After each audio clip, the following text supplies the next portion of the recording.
Hey, this is John Capora with TCGplayer.com, and right now we're running this mono red deck through 4 rounds of ranked play.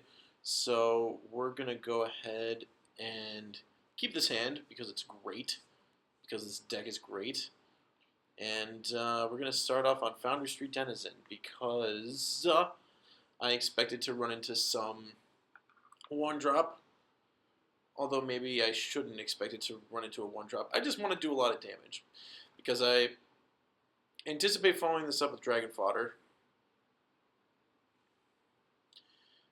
But this is a problem. So, like, one of the things about these Duels decks is that the cards like Goblin Arsonist and Perilous Mirror are actually really good because the power level overall is so low that the inherent 2-for-1 cards like that they just end up being amazing. So the fact that I'm getting a 1-for-1 trade from his Arsonist, I'm super happy. I could not be happier because usually those cards they trade 2-for-1, or in the case of, like, maybe if I played a Dragon Fodder that turn, it was 1.5-for-1. And now he's just going to keep up the 1-for-1 trades, which is, fine by me. Go do that. Do that, please. Next turn, I think I'm just gonna play. This is interesting. Yeah. Now that I no longer have a now that I no longer have a Foundry Street Denizen in my hand, I can just run out the Dragon Fodder and just try and get in as much damage as I can. I think that's my plan here.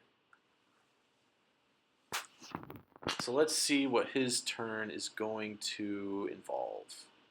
He is attacking with a potential 1-for-1 or 2-for-1. So I'm going to take it. He's going to bolt me. So bolt me and scry. That decision, it's not the decision I'd make.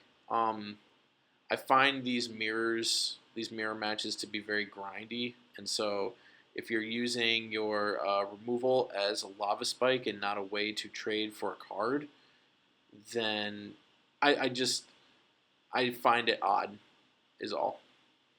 So I make a pretty big mistake here. I play Abbott main phase, making a potential twin bolt out of him about 1,000 times better than it should be. Instead of him trading for 1.5 cards, he trades for 2 cards, one of which is an Abbott.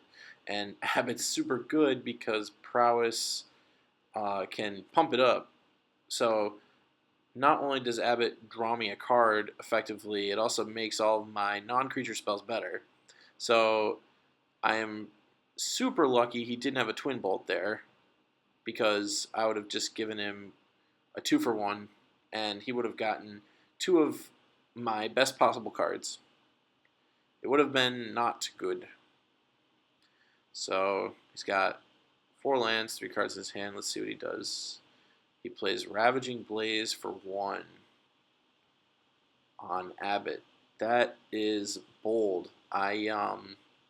If I have any sort of removal spell there, or if I just have any burn, that makes that Ravaging Blaze really terrible because of Prowess, but he was not worried about it. He's just going to Titan Strength, deal me 4. I'm at 10. And now he's got a 1/1 and a card against 3 of my cards. Unfortunately, 2 of them are lands. But, I much prefer my position on this board. I'll get him down to 13. Probably just hold on to the 2/1 since I don't really need to play it. I can potentially make it so that, I can use the 2/1 to force through damage in the late game, which is how I prefer to use it. I want to squeeze all the possible value I can out of my cards. Alright, what's he got? I'm hoping at least one of his is a land. That'd be good. Okay, no lands. That is a shame. Unless he's just holding a land in his hand, in which case that is commendable.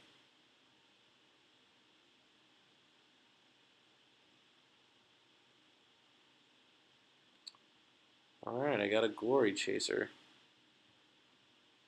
Just gonna bring with everyone, see what happens.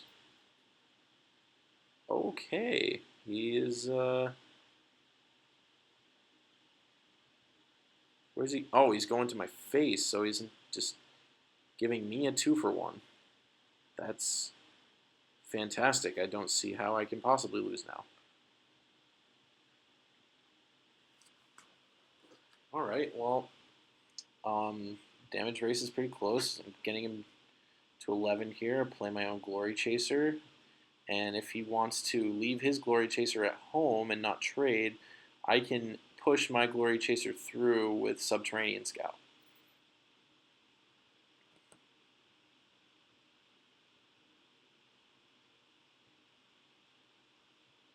Alright, so he rips a land.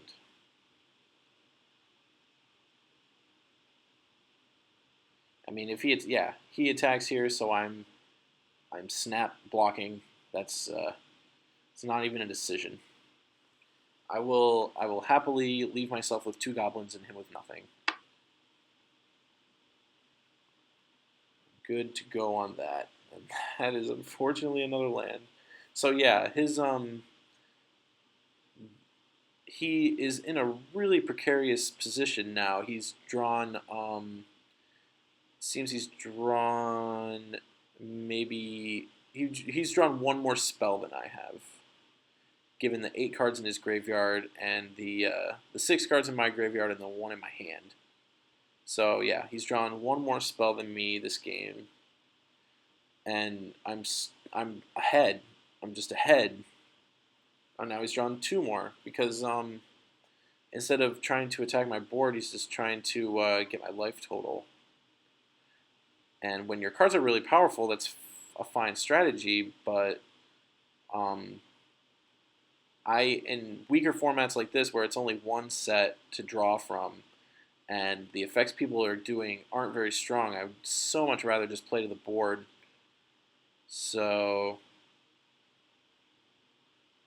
now I play Subterranean Scout because it's going to end the game in 2 turns. I have a 2-turn clock.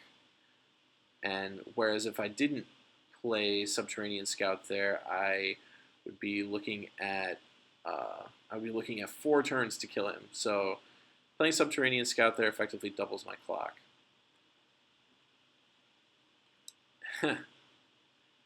And I draw a 9th land. Put him to 3. Now I'm still dead to a lot of things. I'm dead to a top decked Exquisite Firecraft. That would be the second one. So he has 2 Exquisite Firecrafts in his deck, ostensibly, and he has 2 more Ravaging Blaze he has access to. Oh, and he just draws Fiery Impulse. So he draws a removal spell, kills my guy. He has 1 more turn to top deck. I lied. He has no more turns to top deck. I kill him this turn. And yeah, that's kind of it. That's how you do it. All right, we're 1-0 with the old red deck.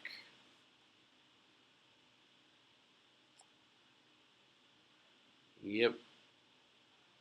I'm pretty happy with how that game went. I definitely made some conservative decisions, but I played to the board and got rewarded.